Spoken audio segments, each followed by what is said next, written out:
Puesto feliz día. Bueno, a mí me han pedido que presente a Manolo y, por supuesto, lo voy a presentar a vosotros, a los más jóvenes, que sois los protagonistas del día de hoy. Voy a empezar diciendo que Manolo es un tío muy listo, pero muy listo, muy listo. Y lo que se llama una persona polifacética, porque realmente es una persona que ha estado y sigue implicado durante toda su vida en muchísimas cosas. Dentro del mundo académico, una de las cosas que, bueno, ya habéis oído varias veces la palabra investigación. ¿A qué nos dedicamos? Pues una parte de lo que nos dedicamos es a intentar resolver problemas que no conoce nadie en el mundo, ¿no? Son problemas que nos llegan, muchas veces vienen motivados por la física o por la ingeniería y surgen pues unas ecuaciones que hay que resolver y no las sabe resolver nadie, y entonces nosotros nos dedicamos a estudiarlas e intentar resolverlas. Bueno, pues Manolo ha resuelto más de 350 problemas de estos que no conocía nadie.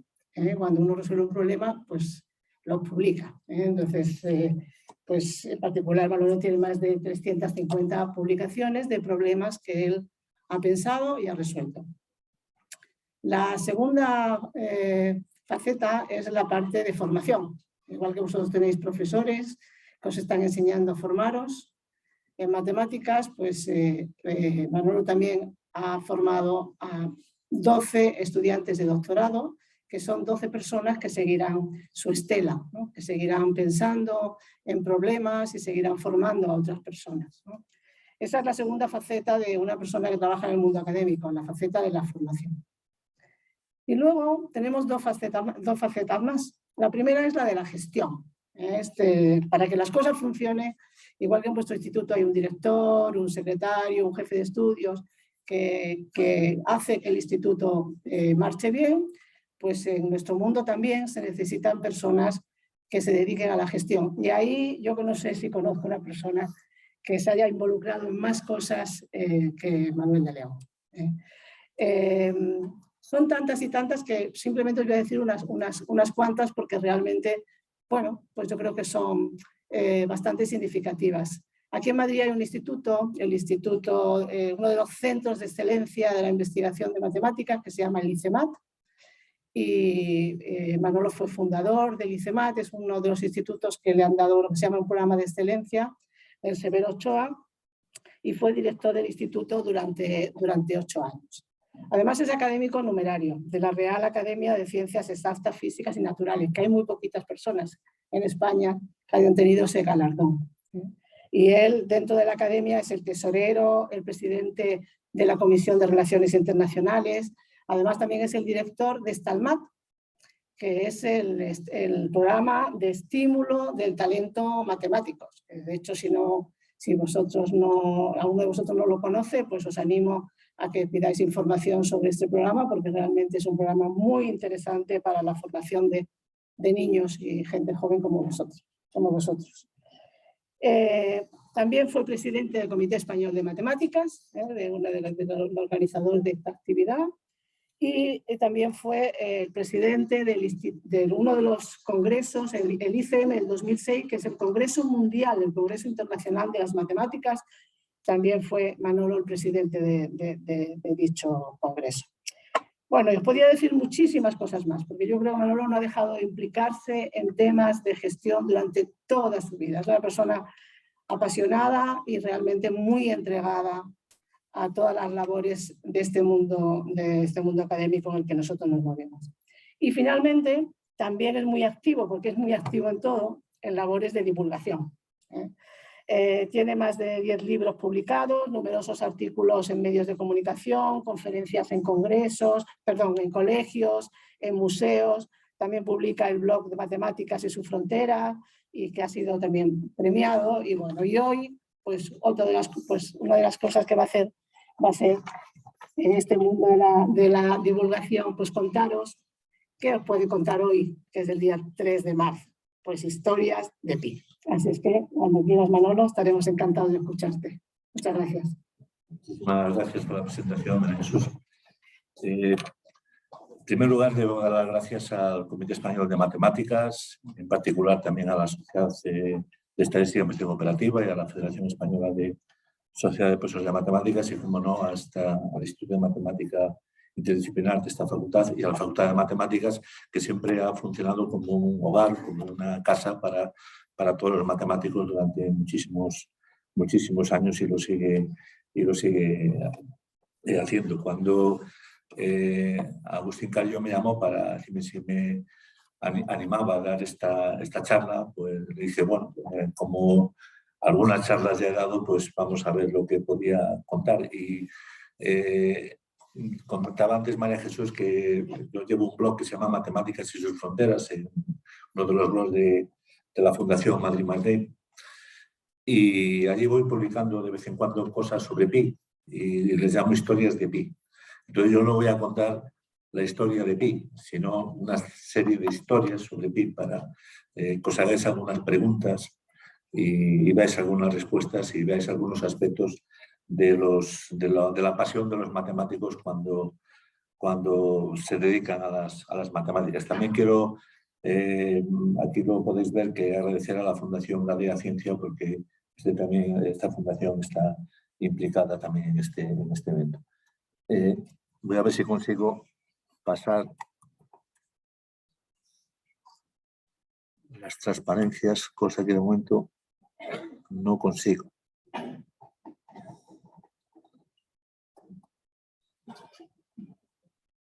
No sé si, Alba, ¿a qué tecla le doy? Porque le estoy dando a muchas y no funciona. Pues, ¿Cuál es? ahora sí, no sé, me estaría bloqueado. Vale, pues ahí. Bueno, pues este es pi, que es el objeto del que vamos a hablar hoy, porque es poco hoy es el Día Internacional de las Matemáticas, simbolizado por pi. Y una de las primeras cuestiones que uno se plantea cuando piensa en pi, pues es cuando aparece, el pi está vinculado a la circunferencia, como todos sabemos. Entonces esa la circunferencia o el círculo. Ahora, ¿dónde aparece una definición de círculo? Pues en los elementos de Euclides, en el libro primero, pues se dice, hay una serie de definiciones, dice un círculo es una figura plana comprendida por una sola línea llamada circunferencia, de tal modo que todas las letras dibujadas que caen sobre ella desde un punto de los que están dentro de la figura son iguales entre sí, hablando de los radios. El punto se llama el centro del círculo. Un diámetro de un círculo es una vuelta cualquiera que pasa por el centro y que acaba en ambas direcciones en la circunferencia del círculo. Esta línea recta de medio divide al círculo en dos partes iguales. Y un postulado, está hablando de los elementos de Euclides, que es uno de los libros, el libro de referencia de la geometría griega. Hay una sola circunferencia con un centro y un radio dados. Entonces, vosotros habéis visto la definición de una circunferencia o un círculo como el conjunto de los puntos que equidistan de uno, que se llama el centro. Pero la pregunta que uno se debe hacer es ¿por qué el cociente entre la longitud de una circunferencia dada y su diámetro es una constante?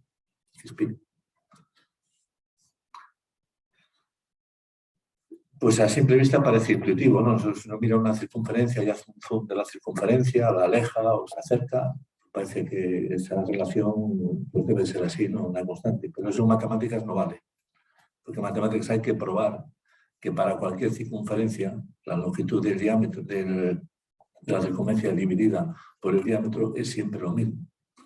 Eso hay que probarlo. Entonces, ¿cómo se hacía antiguamente para probar esto? Bueno, pues hacían unos argumentos un poquito groseros a la vista de hoy, no eran muy formales, porque no había los medios que ahora tenemos para probar estas cosas. No había la noción de límite, no había la noción de derivada, de integral. Entonces lo que pensaban es, bueno, que tengo una circunferencia, pongo otra circunferencia concéntrica, no sé si se ve bien ahí en el dibujo, una tiene un radio R pequeña, R minúscula, otra una R mayúscula, trazo estos dos radios para una circunferencia y para otra, la cuerda, una vale K minúscula, otra K mayúscula, el ángulo es el mismo, alfa, los dos triángulos que aparecen ahí son semejantes, entonces pues, podemos hacer una especie de proporción, ¿no?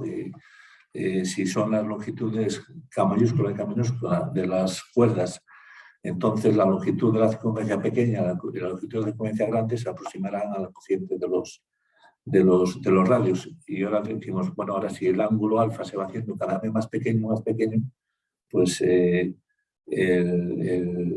serían iguales. Entonces, bueno, de ahí se acaba la conclusión de esta relación, que lo que viene a decir es que esa relación ese cociente entre la longitud de la circunferencia y el radio siempre es lo mismo.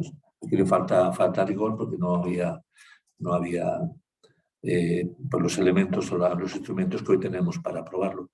Ahora, ¿cómo lo podríamos hacer? Bueno, pues sabemos calcular la longitud de un arco, aplicamos el teorema de Pitágoras, la función que define la circunferencia es la raíz cuadrada de r cuadrado menos x cuadrado. Aquí lo podéis ver en esta figura. Integramos entre menos r y r, y entonces nos sale que calculamos la longitud de la circunferencia y sabemos que es 2 veces una cierta constante por la esa constante es el número pi. Bueno, entonces esta es una cuestión para pensar, que en matemáticas la intuición vale, pero luego hay que probar el resultado. Y lo mismo ocurre si queremos examinar la relación que existe entre el área de un círculo, que sabemos que es pi r cuadrado, y el cuadrado del radio, porque eso es constante. Bueno, pues eso es una cosa que trató de probar Arquímedes de una cierta manera.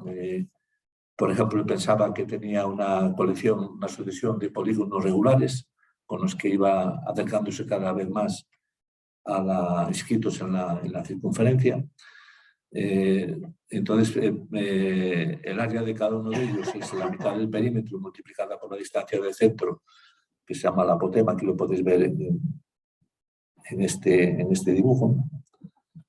Y entonces él hacía un razonamiento, que lo voy a pasar para aquí, hacía un razonamiento de paso al límite, que era un razonamiento que uno a día de hoy se maravilla de que pudiera pensar de esa manera, porque estamos acostumbrados a utilizar los instrumentos del cálculo diferencial que ellos no tenían. Y entonces el argumento de Arquímedes era compara el área del círculo con la de un triángulo rectángulo que tiene como base lo mismo que la longitud de la circunferencia y que la altura sea el radio. Entonces ya sabemos cuál es el área de ese triángulo, es un medio de la base por altura. O sea, lo que está ahí en medio, un medio de C por R. Y entonces el razonamiento que hacía era el siguiente. Ponía, si A era el área del círculo y A pequeña, la mayúscula del círculo y A minúscula la del triángulo, pues habría un exceso si una no era, podía ser mayor o menor que la otra. Y suponiendo que era mayor, llegaba a una contradicción, y suponiendo que era menor, llegaba a una contradicción. Por lo tanto, debían de ser iguales y el área tenía que ser un medio de C por R, que es lo que sabemos. Y entonces, lo que hacía era dividir escribía un cuadrado en el círculo, entonces consideraba el área del cuadrado, el que está ahí dibujado, y entonces decía, supongamos que el área es mayor que ese exceso.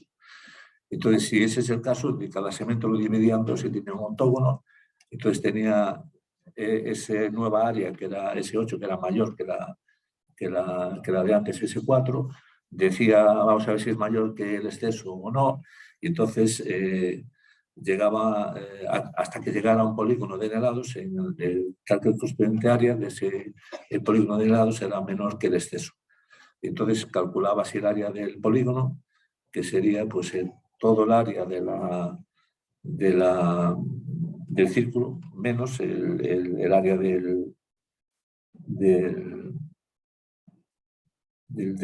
triángulo, ¿no? Entonces llegaba una contradicción y es ahí donde se utilizaba porque utilizaba estos polígonos inscritos en el círculo.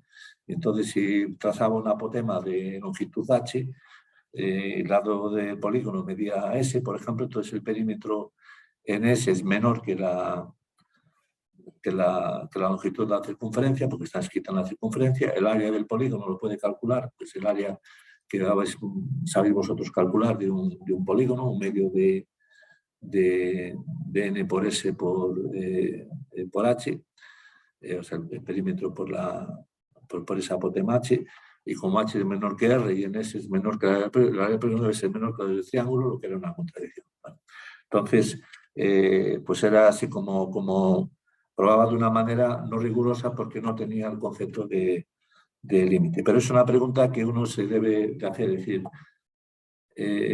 si define una circunferencia de esa manera, ¿por qué la longitud de la circunferencia dividido por el diámetro siempre es lo mismo? ¿Y por qué el área de un círculo dividido por el cuadrado del radio siempre es lo mismo? Y ese número es pi. Otra historia sobre pi es que una vez que uno llamaba antes a la historia que lo llamaba de la geometría al número, es decir, partimos de una situación geométrica, la circunferencia, el círculo, y vamos a pi. Y ahora la pregunta es, ya tenemos un número, que es el cociente de la longitud de la circunferencia por el radio, o el área dividido por el cuadrado del radio, y ahora tenemos un número. Y vamos a ver cómo identificamos ese número, qué número es ese. Y pues la identidad de ese número, en primer lugar, le damos un nombre, que es pi, la letra griega pi, que proviene del anisario de dos palabras griegas, periferia y perímetro. Y esta notación no es de hace tanto tiempo, esta notación la introdujo el matemático inglés Outred, pues en el siglo XVII. Y no solo esta notación, tuvo muchas otras notaciones. Antiguamente se le ponía, se le representa por la letra P, pero desde entonces se representa por pi. Otro matemático galés, William Jones, en esta obra Signosis Palmarium Matheseus, utiliza la letra pi, la podéis ver ahí en la transparencia, como está ahí en medio de... Después de las fórmulas aparece pi, ¿no? Y sin embargo, ellos cuentan que estas notaciones son debidas a otro matemático, a John Machine, que es famoso porque consiguió un logro de calcular 100 cifras decimales de pi. Quizás entonces esta notación sea de Machine, no sea de Euclid. En cualquier caso, esta notación se siguió utilizando en esta notación de pi dividido por delta, y el que lo popularizó fue, como muchas otras cosas, fue Euler, que por cierto podéis ver ahí un retrato afuera de Leonard Euler. Y en las obras de mecánica y de introducción al análisis, pues popularizó esa notación de pi, que la popularidad y el prestigio que tenía Euler, es uno de los matemáticos más prolíficos de la historia, pudo, con el intento de llamarla constante de Rudolf, en honor de Rudolf van Schoelen, que había calculado el valor de pi como una aproximación de 20 cifras decimales. Y de hecho, en la tumba en Leiden de Rudolf von Schoelen está grabado, como veis ahí, todos esos números decimales de pi. Entonces, por una parte tenemos el nombre, cómo lo vamos a denotar, pi, tal como lo denotamos ahora, y luego queremos saber qué tipo de número es. Luego veremos cómo calcular cuánto vale, pero ahora es decir qué tipo de número es. Entonces sabemos que es un número irracional. No se puede expresar como fracción de dos números enteros, que es lo que son los números racionales. ¿Quién demostró esto? Pues Lambert. Lambert expresó pi como una fracción continua infinita, y como las fracciones continuas finitas corresponden a números fraccionales, pues entonces pi no podía ser un número racional. Entonces, la primera, sabéis que hay números racionales, irracionales, hay números entre los racionales de los enteros. Bueno, pues pi es irracional. Hubo otras pruebas de que pi era racional, como la que dio Schmidt, Y bueno, luego hay muchas otras pruebas más sencillas de que pi es un número irracional. O sea, no se puede poner como... Esto, claro, fijaros, desde que los griegos hablaban de pi como asociado a la circunferencia y a los círculos, hasta que se prueba la naturaleza del número pi han pasado siglos. No era... Las matemáticas a veces requieren mucho tiempo para poder llegar a resultados y el esfuerzo de mucha gente colectivamente a lo largo de los siglos para llegar a los resultados. Pi es irracional, pero pi es un irracional muy especial, porque pi es lo que se llama un irracional trascendente. Eso significa que no se puede obtener como raíz de ningún polinomio de coeficientes enteros. Y además es lo que se llama un número de Liouville, que es un tipo especial de números irracionales trascendentes, que son los que mejor se pueden aproximar por racionales. Bueno, pues esto, como veis, hasta el siglo XIX no se pudo, hasta el final del siglo XIX no se pudo probar. Relacionado con la carácter irracional de pi, hay otra historia muy curiosa, que es la cuadratura del círculo. La cuadratura del círculo es un antiguo problema que tiene sus orígenes en Grecia, y lo podemos plantear como, dado un círculo, construir un cuadrado que tenga la misma área. Y la cuestión es si se lo puede hacer con regla y con paso o no. Esto está relacionado con el carácter irracional del número pi. Entonces, como el problema no se conseguía resolver durante muchos siglos, pues hacer la cuadratura del círculo todavía se usa ahora como tratar de resolver algo que es imposible resolver. Es hacer la cuadratura del círculo, no lo vas a poder resolver. Bueno, esto aparece en muchos lugares. Por ejemplo, en la literatura, en esta obra de Aristófanes, en las aves, pues aparece, por ejemplo, uno de los personajes aplicando entonces una regla recta, procedo con las medidas hasta que el círculo se convierta en un cuadrado. El centro del cuadrilátero es la plaza del mercado y hacia ese centro corren caminos rectos centímetros como una estrella, siendo ella misma por naturaleza circular. Tiene rayos de luz que radian desde ella bastante rectos en toda dirección. Es una cosa curiosa que aparezca en una obra de teatro de Aristófanes, que es uno de los grandes autores clásicos griegos. O aparece, por ejemplo, en la Divina Comedia de Dante, dice, como el geómetra aplica su mente para cuadrar el círculo y por todo su ingenio encuentra la fórmula correcta, por más que lo intente. O en esta otra obra, La Anunciada, de Alexander Pope, poeta inglés, la locura de Matisse no tenía límites, demasiado loca para que las meras cadenas materiales laten, ahora levanta su mirada estática hacia el espacio puro, ahora corriendo alrededor del círculo no encuentra cuadrado. Hay muchas referencias, son muchísimas, a la cuadratura del círculo en la literatura.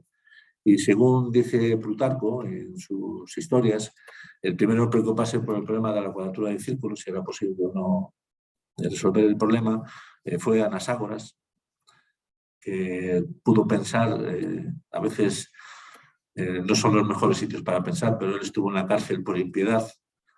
La impiedad era que había dicho que el sol era una roca muy caliente y producía rayos y no era lo que los griegos pensaban. Entonces, bueno, pues estuvo en la cárcel una temporada y ahí pues empezó a pensar en el problema de la cuadratura del círculo. Luego hay muchos otros matemáticos, desde griegos, que se dedicaron a intentar probar lo de la cuadratura del círculo. Y este problema siguió. Hay problemas en matemáticas que siguen y siguen por los siglos hasta que alguien encuentra la solución. Otro muy famoso es el problema del quinto postulado, que por cada punto externo en la recta hay siempre una paralela y solo una. Eso dio lugar al nacimiento después. Cuando se negó ese postulado, pues aparecieron las geometrías no euclides. Bien, pues este es otro tema por el estilo. En la Edad Media hay muchos tratados sobre el problema de la cuadratura del círculo, por ejemplo, de Franco de Lieja, con esta obra de Quadratura Circuli, y muchos más matemáticos se ocupaban de probar, de intentar probar la cuadratura del círculo. Cuadratura del círculo con regla y compás. Y hay que entender lo que se entiende por regla, cuando se habla aquí de regla. Compás es lo mismo, pero regla se supone que es un segmento que permite extender cualquier otro indefinidamente. No es una regla como la que pensáis como la acusáis en clase. Y el compás permite trazar las circunferencias. Bueno, esta imagen es Dios con compás intentando medir el mundo. El mayor avance al problema de la cuadratura del círculo se debe a la introducción de lo que se llama la geometría analítica.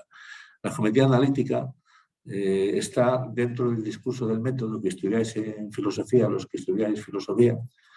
Pues en esa obra de Descartes hay un apéndice que se llama la geometría. Y ahí introduce Descartes la geometría analítica. La geometría analítica pues, consiste en introducir coordenadas para que cualquier curva o recta se pueda escribir como una ecuación. Entonces es un paso de la geometría al álgebra. Es un instrumento muy potente porque los problemas de geometría los puedo tratar con álgebra. Por ejemplo, una recta en el plano pues es una ecuación lineal con dos variables, x e y, por ejemplo, x más b más c igual a 0. Una circunferencia es una ecuación de segundo grado, ¿no? Es cuadrado más y cuadrado más de x más y más f igual a 0. Estos son las coordenadas son x y los otros son los coeficientes. Por lo tanto, construir con regla y compás, regla, recta y compás, circunferencia, se traduce en buscar intersecciones de rectas con circunferencias, intersecciones de circunferencias.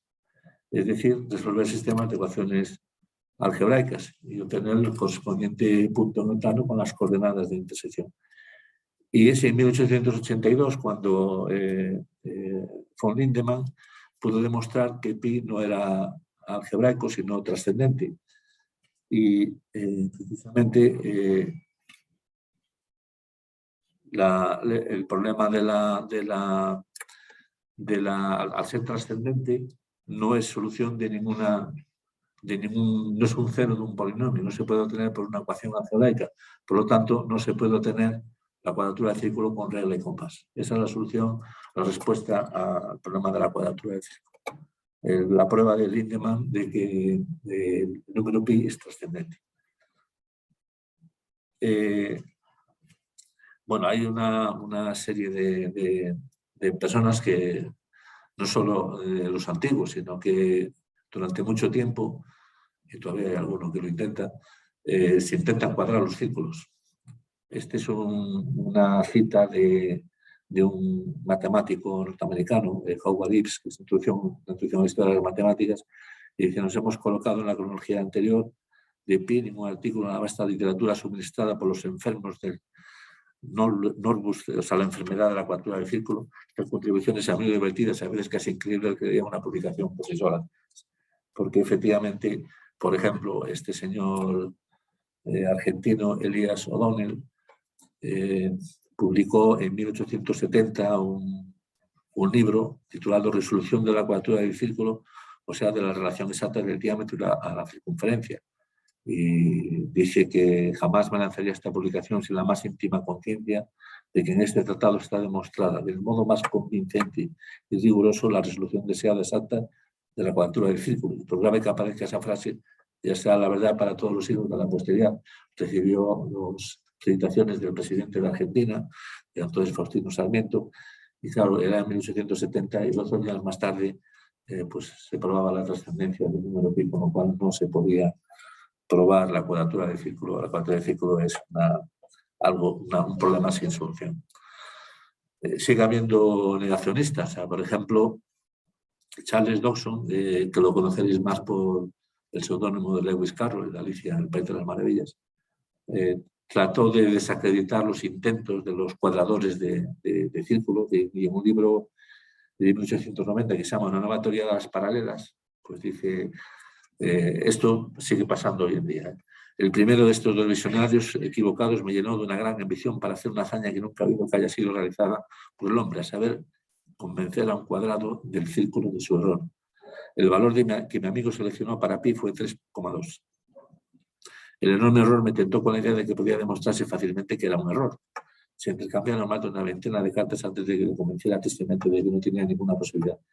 Esto pasa con gente negacionista de todo tipo, que por mucho que intentes convencerles de que lo que están diciendo es una barbaridad, no hay manera de convencerlos. Y entonces Lewis Carroll estaba haciendo las cartas que le mandaban aficionados a las matemáticas y tenía pensado escribir un libro que se llamara Plain Fast for Circle Squares, es decir, hechos sencillos para los cuadrados de círculos, pero al final no lo escribió.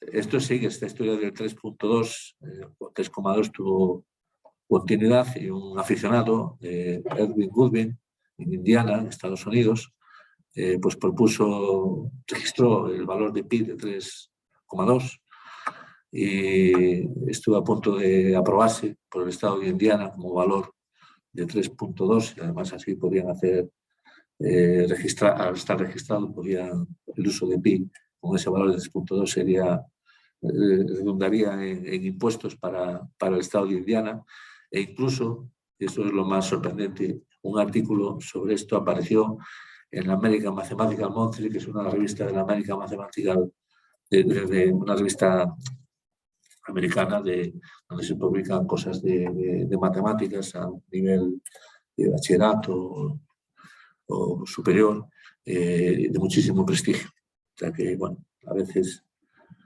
cuelan cosas. Y, por ejemplo, pues hasta el problema de la cuadratura del círculo pues ha tenido también no solo impacto en la literatura, sino en la pintura. Y este pintor, Brockett Johnson, pues hizo hace muchas obras de pintura que tienen que ver con las matemáticas y tiene una serie de 4 cuadros con lo que él llama la cuadratura del círculo. Pero la cuadratura del círculo todavía tiene una vuelta más y se puede cuadrar, pero de otra manera. Es lo que llama aquí la cuadratura del círculo a la Tarski. Tarski es Alfred Tarski, es uno de los grandes matemáticos de la historia. Emigró de Polonia a los Estados Unidos, huyendo de los nazis. Un matemático que hizo muchísimas contribuciones en teoría de conjuntos y en lógica matemática, pero también en análisis y otras áreas. Y Tarski se interesó por el problema de la cuadratura del círculo cambiando las reglas de cuadrar el círculo. Entonces la idea era divido y luego recompongo, entonces divido el círculo, recompongo y obtengo un cuadrado. Esto, Tarski en estas cosas era ya experto, porque hay una paradoja que se llama la de Tarski-Banach, o Banach-Tarski, que es que yo puedo coger una esfera, dividirla en un número finito de trozos y luego la puedo recomponer para que tenga una bola de mayor tamaño o de menor tamaño. Es una paradoja que tiene una solución. Entonces, Tarski reformó la cuadratura del círculo en ese sentido. Es decir, puedo dividir en un número finito de trozos un círculo de manera que luego los puedo recomponer para que me den un cuadrado. Y sí, es posible. Y eso lo demostró Laskovic en 1990, pero hizo lo que a veces se hace en matemáticas. Probó que era posible, pero no dijo cómo. O sea, no probó cómo se podía hacer. En matemáticas a veces se prueba que algo es posible o imposible, pero y cuando se prueba que algo es posible, a veces no tenemos todavía la manera de hacerlo posible. O sea, no era una demostración constructiva. Se podía hacer, pero no sabía cómo serían las piezas. Pero como los matemáticos, antes comentaban aquí mis colegas en la mesa, hay que ser muy constante con las matemáticas y cuando hay un problema, pues a veces lo agarras y no lo sueltas hasta que no lo resuelves. Pues estos matemáticos, Grabowski, Mate y Picurco, en 2016, hace un poquito tiempo, hicieron una demostración constructiva. Entonces, bueno, excepto un conjunto de lo que se llama de medida cero, es decir, excepto algo que se puede desechar porque apenas ocupa área. Y más tarde, Marx y Unger, las fotos son las de estos señores, hizo otra solución constructiva con 10.200 trozos. Y otra vez Mate y Picurco probaron el resultado con piezas de forma más sencillas y más fáciles de resolver. Y entonces siguen trabajando y creen que se puede todavía mejorar los resultados. Y para esto pues hay que utilizar teoría de la medida, combinatoria, es decir, muchas matemáticas muy sofisticadas. Otra cuestión que va muy ligada a Pi son lo que llamamos los recitadores. Tengo aquí una cita de una canción de Kerbas, pero luego os hablaré de ella. Los recitadores son pues, la gente que hace concursos para decir, pues yo soy capaz de recitar los decimales de pi, pues hasta, yo qué sé, 3000 números de pi seguidos sin equivocar. Bueno, pues estos son gente que se dedica a esto y hay gente pues, que tiene récords. Por ejemplo, este indio, Kumar Sharma, 70.030 dígitos en 2015. O este otro indio, Mina, 70.000 dígitos de pi con los ojos vendados. No sé qué tiene que ver los ojos vendados para recitar pi, pero bueno. Otro japonés, Haraguchi, reclama el título de ser el mayor recitador de dígitos de pi con 100.000. Bueno. Otro problema, estos son los que recitan los decimales de pi. Otro problema es calcular los decimales de pi, que eso es un tema importante, que se dedica gente. Entonces, artículos de cálculo de digitales, por lo menos hasta que yo escribí esto, era de 50.000 millones de dígitos. Esta es una noticia que vi en Microcerebros, que es un blog muy popular y que tiene que ver con la facultad. Parece que esto se hizo aquí en la facultad de matemáticas, no lo sé, pero lo cuenta Galleca. Hay un colombiano que vive por Nete, Jaime García, que hizo una recitación de 150.000 dígitos de pi. No sé si recordáis alguna, pero bueno, eso es lo que contaban en Microcerebros. Y bueno, hay una página web, un ranking, o sea, que ya sabéis que si queréis pasar a la historia, pues podéis. Esto, por ejemplo, es la lista de la aproximación de dígitos de pi a lo largo de los años. O sea, se ve como con métodos un poco pobres, pues se consiguen pocos decimales, pero claro, últimamente con los ordenadores pues se consigue. Bueno, esto lo voy a saltar porque tampoco quiero dedicarle más tiempo. Esto simplemente es cómo se calcula pi al principio, los cálculos que hay pues en las tablillas de los babilonios. Pues había un cálculo de pi de 25 octavos. En Egipto, en el papiro de Ring, pues hay otro cálculo del número, vamos, de pi, aproximadamente 316. Los matemáticos indios con otro cálculo de 3,139, bastante aproximadamente 314. En la Biblia, en varios libros de la Biblia, pues se encuentran también cálculos de pi, y bueno, eran peores que estos otros, porque había un cálculo, cuando uno hace las cuentas que se dicen allí, pues es un cálculo aproximado de 3. ¿Cómo se calculan los decimales de pi? Bueno, pues ahora lo que se hace es, por ejemplo, pues con la trigonometría, con algunas fórmulas de trigonometría. Ramanujan, que es el gran matemático indio, pues se inventaba unas expresiones de pi que parecen increíbles. Por ejemplo, fijaros en estas dos, tienen muchas de estas, pero en la de abajo, por ejemplo, 4 dividido por pi es igual a todo eso, pero a la derecha solo hay números enteros y le sale pi.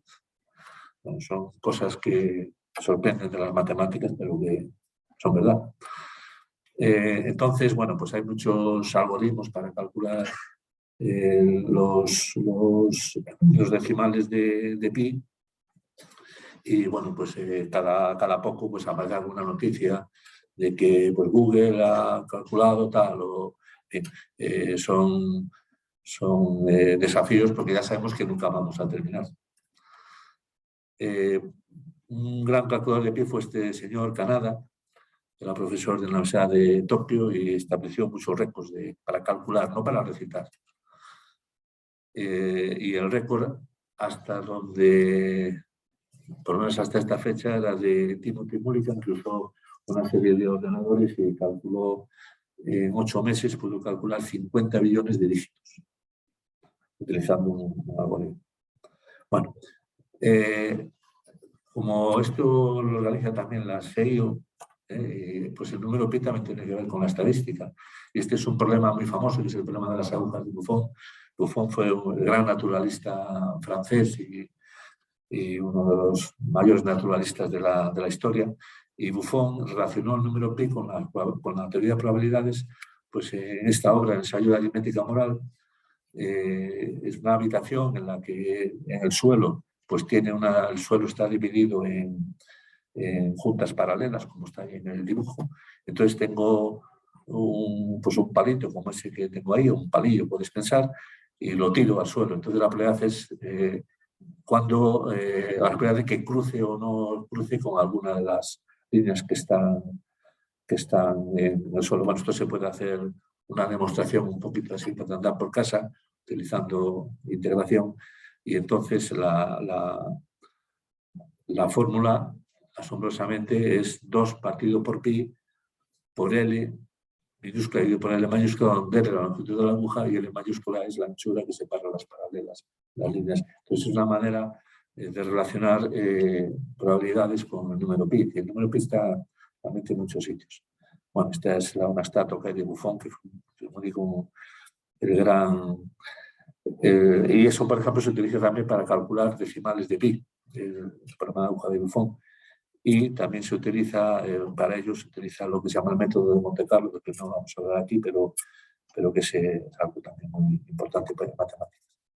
Esto, voy a hacer simplemente un esquema, es una cosa muy curiosa porque Francis Galton es uno de los grandes estadísticos de la historia, es uno de los fundadores de la estadística moderna. Y este artículo lo encontré de casualidad. Y es un artículo que se dedicaba a este señor a estos divertimentos matemáticos, es dividiendo una tarta redonda siguiendo principios científicos. Y es un artículo de Galton, donde como es Navidad, pues sugiere que hablemos de tartas y cosas de estas. Entonces lo que quiere Galton es cómo dividir una tarta de tal manera que si luego la guardas para comerla pues al día siguiente, pues los bordes, lo que has cortado de la tarta no se seque. Entonces, bueno, pues este es su artículo y ahí te dice cómo hay que hacerlo para que no tiene que ver con pi, porque es una tarta circular. Y esto pues es otra manera de cortar tartas, aunque ahora ya cuando cortamos una tarta nos la comemos toda, no nos dejamos nada para el día siguiente. Y no quería terminar sin este homenaje a Jonathan Borwin. Jonathan Borwin se le llamaba el doctor Pi, porque es una de las personas que más ha trabajado has investigado sobre el número pi, ha trabajado en todo tipo de cosas, incluso también trabajando, esto va con lo que nos comentaba antes Alfonso Bordaliza, ha trabajado pues aplicando lo que él sabía al estudio del genoma, a la industria, a las artes. Por ejemplo, ha colaborado con los radiólogos para los análisis espectrales en estas cosas que nos hacen allí cuando nos meten para hacernos escáneres y cosas de esto. Su afición era el número pi, escribió muchísimos artículos sobre el número pi, y una cosa muy curiosa es estos paseos aleatorios que hace con el número pi para representar pi de manera gráfica como un camino aleatorio. Entonces, según los decimales que van apareciendo de pi, les va dando un color o los van moviendo pues, una unidad al este, al norte, al oeste, al sur. Entonces va creando estos dibujos tan bonitos. Es como el camino aleatorio usando pi.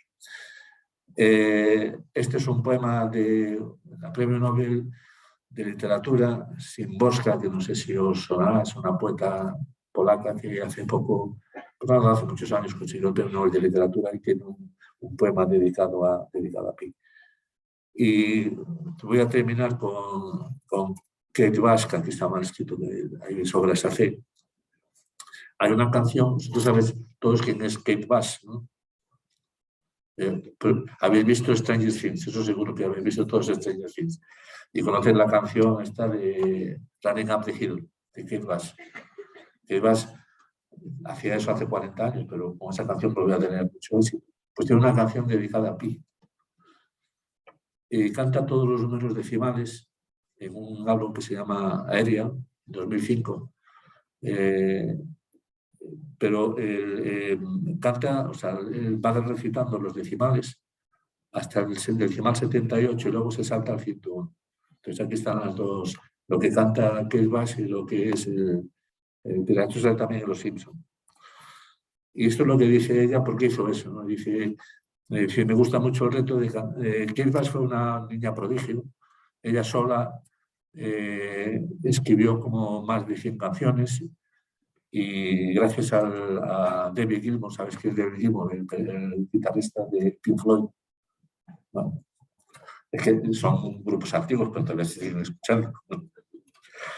Pues David Gilmour la tomó bajo su protección y consiguió que una casa musical muy famosa, EMI, pues produjera sus discos. Entonces, Kate Bush es pues una de las cantantes más respetadas, ya no canta, ya no se diga esto, pues es una de las cantantes más respetadas en el Reino Unido.